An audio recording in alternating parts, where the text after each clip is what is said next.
Hello. What's going on, dude? Oh, waking up in Sacramento. Oh, you're in Sacramento. All right. How's that going?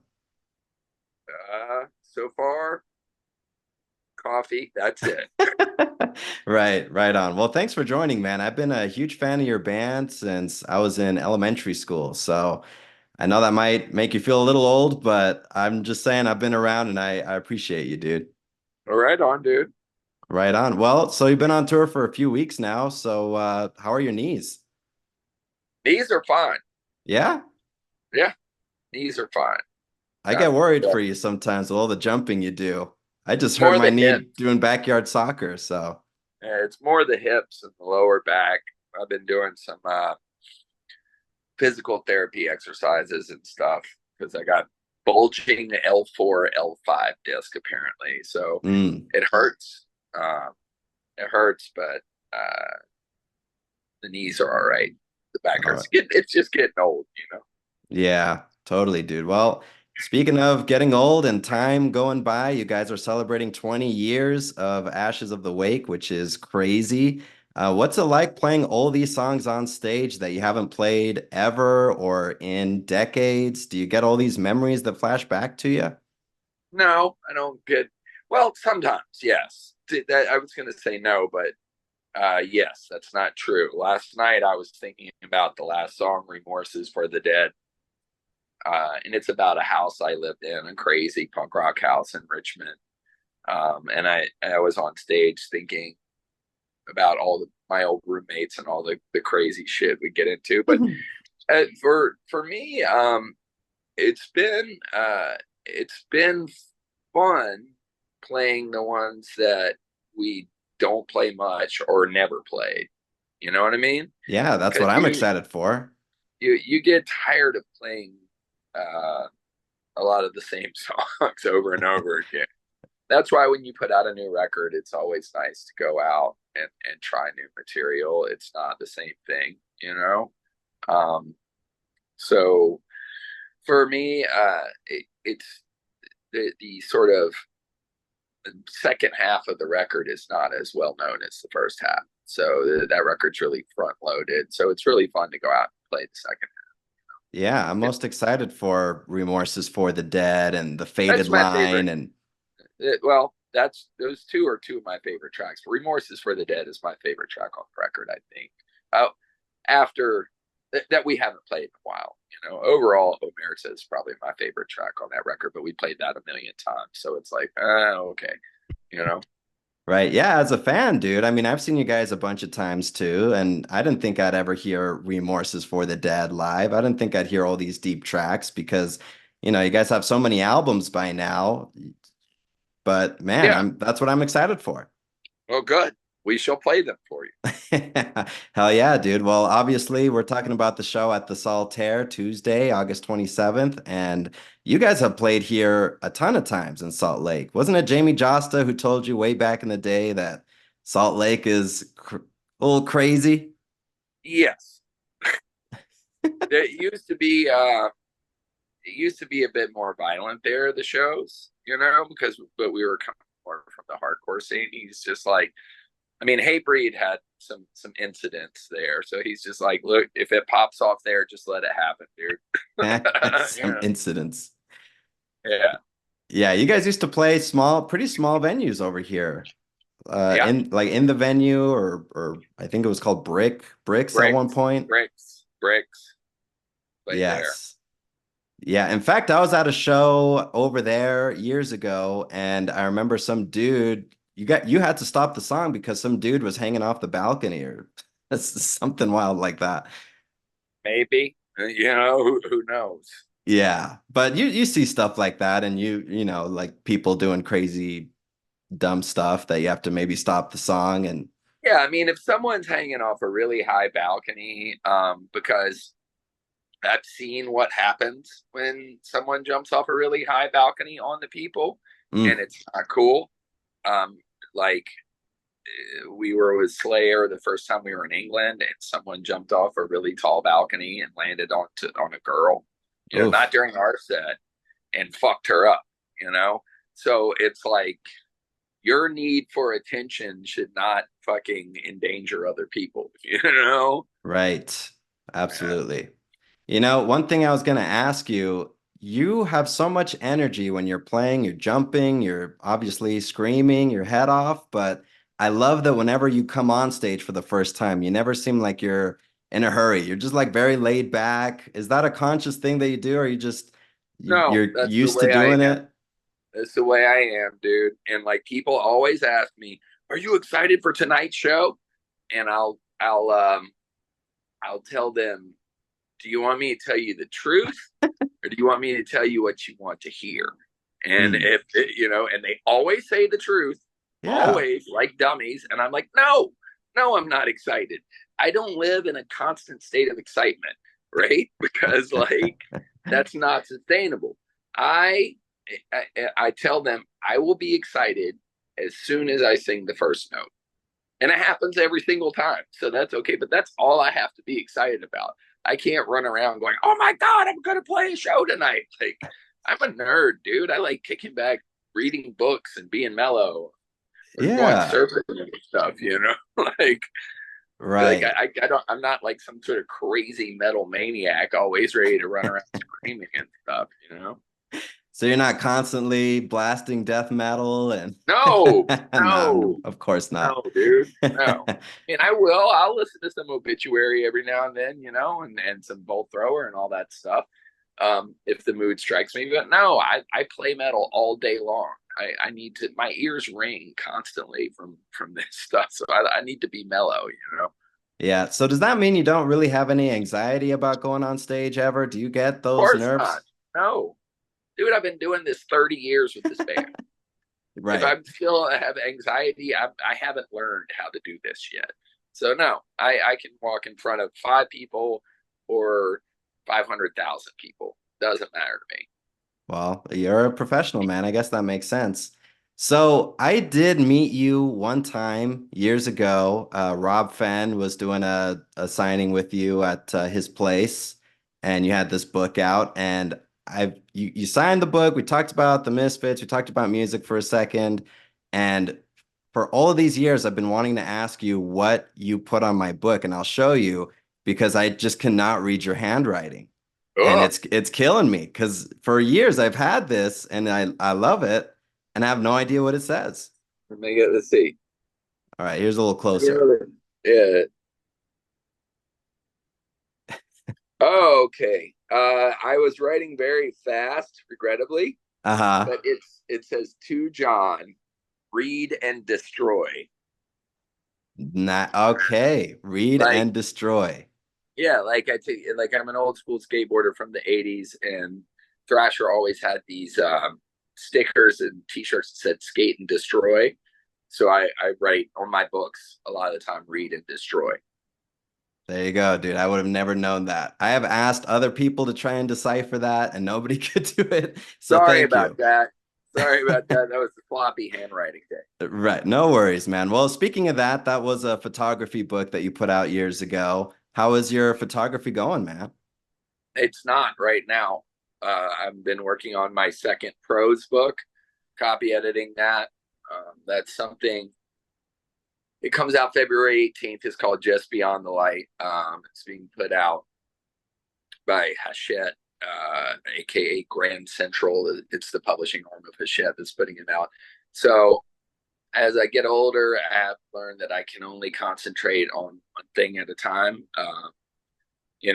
Or in my case right now, two things because I've been copy editing that book while being out here on tour and being a musician at the same time. And I've shot a few photos, but I've just been really busy trying to get that book in shape.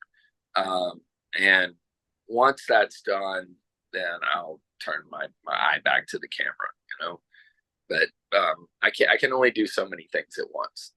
Yeah, absolutely. Well, I hope you get to do it again soon. One of my favorite things is being at a festival and just seeing you at the side of the stage taking pictures of bands. It's like a Where's Waldo? Like, oh, there he is. Yeah. Look. Well, I'm not a music photographer. I just shoot whatever's around me. That's why I have a lot of music, uh, Right. because I'm always around music.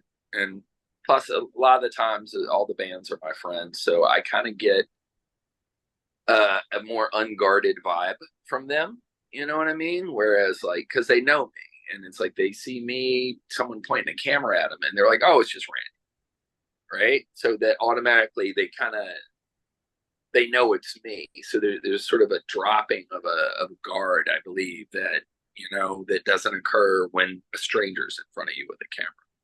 Right on. Yeah, that makes sense. So the show that's coming up that you're on tour with right now, you're touring with Mastodon and Kerry King. How far back do you go with those guys? Mastodon, I go back with Ron um, and Bill to 1998 before Mastodon even existed. They were in a band called Today Is a Day, and we recorded an album in the Singer of Today Is a Day studio, and they were there. So I've known them since 1997 or 98. I think 98. Maybe it's 97. I don't know. I'm old. A And long time. yeah, and then Slayer, we went to England with them for the first time in 2003, I think, for 2 gigs.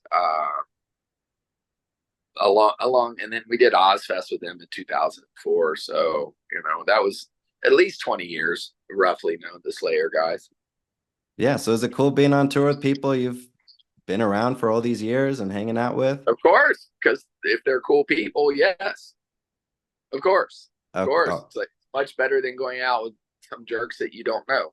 But like, we're pretty like we get along with pretty much everyone. So like it is nice to be out with old friends. So it really is. yeah. As a fan, it's cool to see other bands getting along with each other instead of having like some sort of weird rivalry or bitterness Well, or we're not in hip hop, dude. Metal is right. like great. Like there's no I've joked about that before. We've joked about it. It's like we should start a beef, right, with someone, because like in the hip hop world, that gets all the attention.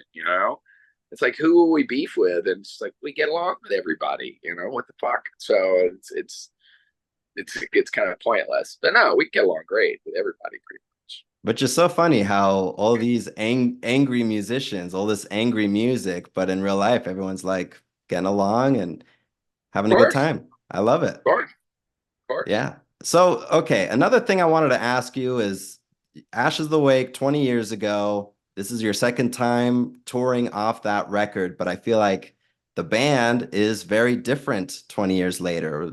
What do you think? Sure, we're a lot better. Yeah. We know how to Yeah. play much better. We get along better. That's what I meant. I feel like you guys get along better, just as an outsider looking Yeah, we in. get along better now than we ever did with like years ago. Much, much better. Um, it's because, either you like figure out how to deal with all the personalities and learn to accept each other and your weird quirks, and how to sort of shelve your own ego. That's a big thing, you know, um, and just realize that you're doing this for the betterment of the group, or you fight and break up. It's one of two things. Hmm. So for us, we're having a great time. We're friends, and if we weren't, I wouldn't be doing this, because I like being home, dude. I like being with my chick. Like I like surfing. I like chilling. I don't like hanging out with like in a small cramped space with a bunch of hairy dudes.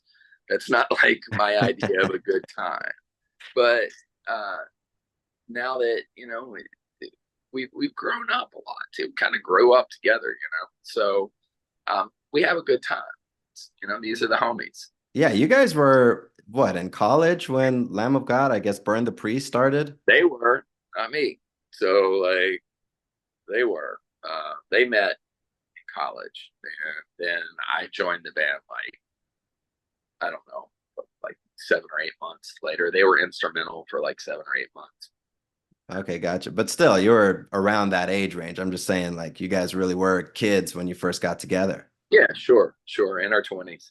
Yeah, awesome, dude. Well, you guys are doing this awesome tour right now. What is next for Lamb of God? A break. We have Riot Fest in September, like mid-September, and then we have the Headbangers Boat Cruise at the end of October, and then a nice long break. Right on, dude. A well-deserved break. I feel like you guys have been very active for a long time. I'm sure it gets tiring, but we appreciate it. I And love seeing you guys all the time. It seems like every year or two you stop by Salt Lake, and it's always every time you guys come, I feel like you have more energy somehow, and I don't know how that works, but I appreciate it. sobriety. That's how that works. That makes Uh, sense, dude. I could see four why out that of the would give five you of us, 4 out of the 5 of us don't drink, so that's how that works. awesome. Well, yeah, it looks like it, dude. You guys look just fresher and healthier every time, and it's awesome. We try. Awesome, dude. Well, one last question. Do you guys still let fans do the sound check? There was there was a guy who did sound check on this who was working at the venue, who was actually in a Lamb of God tribute band. And like I found out about it after the fact. They were like, this dude sang sound check. I've seen video of it. He's actually in a Lamb of God tribute band. So that happened on this tour. You know? That's awesome, dude. Well, if you need someone here in Salt Lake to help do sound check, if you're not feeling like using those vocal I don't cords, do sound check, and they don't really need me for sound check. Like, right? Like, I'm not paparazzi. It works great. That's all I got to do. it's So, plugged like, in. yeah. So, like, most of the time, there's no vocals on sound check anyway. I'll sound check first day of tour just to dial the PA in. But we carry the same PA, the same crew. We have everything set. If someone sound checks for me, it's just for fun, you know. Yeah, I get that. Yeah. Well, okay. One last thing for real. What do you think is your favorite part of what you do for a living?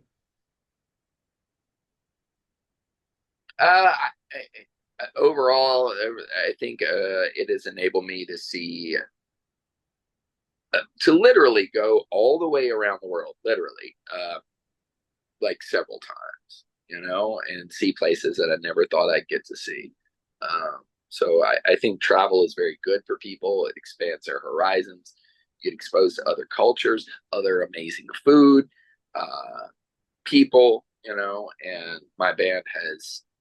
our band has taken us around the world, like in a circle around the world. I've been to every continent but Antarctica. Um, and it's a special thing. I don't take it for granted, you know. Yeah, I had a taxi driver once who told me that traveling is the best education. It is. It absolutely is. It absolutely is. Broadens your horizons.